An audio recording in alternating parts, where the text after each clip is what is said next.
এবার সাব্বিরকে নিয়ে রীতিমতো কাড়াকাড়ি অবস্থা। বিপিএল এর নিলামের আগেই তাকে দলে ভেড়াতে উঠে পড়ে লেগেছে বেশ কয়েকটা ফ্র্যাঞ্চাইজি। চাহিদার শীর্ষে থাকায় মিলতে পারে চড়া দাম।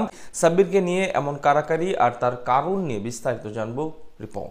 ডিসেম্বরেই পর্দা ওঠার কথা 2026 আসরের, যদিও এর হট টপিকে পরিণত হয়েছেন সাব্বির রহমান। এই টাইগার হার্ড হিটারকে দলে ভেড়াতে উঠে পড়ে লেগেছে বেশ কয়েকটি ফ্র্যাঞ্চাইজি। নিলামের আগেই তাকে সরাসরি দলে নিতে মোটা অঙ্কের অর্থ দিতেও এক পায়ে খাড়া দলগুলো। গেলবার শাকিব খানের ঢাকা ক্যাপিটালসের হয়ে বিপিএল বাতিয়েছিলেন সাব্বির রহমান। 4 ছক্কার ঝড়ো ইনিংসে ফিরে গিয়েছিলেন নিজের পুরনো ছন্দে, যেখানে 160 স্ট্রাইক রেটে মাত্র 9 ইনিংসে 189 রান করেন তিনি। ব্যাটিং করছিল ইনিংস প্রতি 31.50।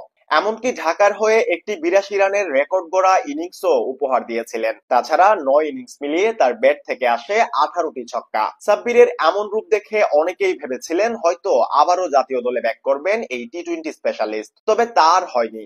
এমনকি এশিয়া কাপের স্কোয়াডেও তার প্রতি আগ্রহ দেখায়নি নির্বাচকরা। বিপিএল শুরুর অনেক সময় বাকি থাকলেও দলগুলোর আগ্রহের শীর্ষে জায়গা করে নিয়েছেন সাব্বির। তাকে বুকিং দিতে উঠে পড়ে লেগেছে বেশ কয়েকটি ফ্র্যাঞ্চাইজি। সবকিছু ঠিকঠাক শোনা যাচ্ছে সাব্বিরকে আগে ভাগে দলে নিতে এরই মধ্যে কারাকারি শুরু হয়ে গেছে নতুন দলগুলোর মধ্যে, যারা সাব্বিরের সাম্প্রতিক পারফরমেন্সের পাশাপাশি তার ব্র্যান্ড ভ্যালুকে কাজে লাগাতে চায়। দীর্ঘদিন ধরেই জাতীয় দলের বাইরে এই হার্ড হিটার, তবে তার জনপ্রিয়তা কিংবা ভক্ত সমর্থকের কোনো কমতি নেই। এখনো দেশের ক্রিকেট পাড়ায় অসংখ্য ডাই হার্ড ফ্যান রয়েছে তার। সাব্বিরের এই ভক্তকুল সাব্বির যেই দলে খেলবে সেই দলেরই সাপোর্ট করবে বলা চলে। ফলে তার এই বিশাল ফ্যান বেসকে কাজে লাগিয়ে নিজেদের ব্র্যান্ড ভ্যালু কিংবা সমর্থক দুটোই বাড়াতে চায় দলগুলো, যার জন্য মোটা অঙ্কের অর্থ পর্যন্ত দিতে প্রস্তুত তারা।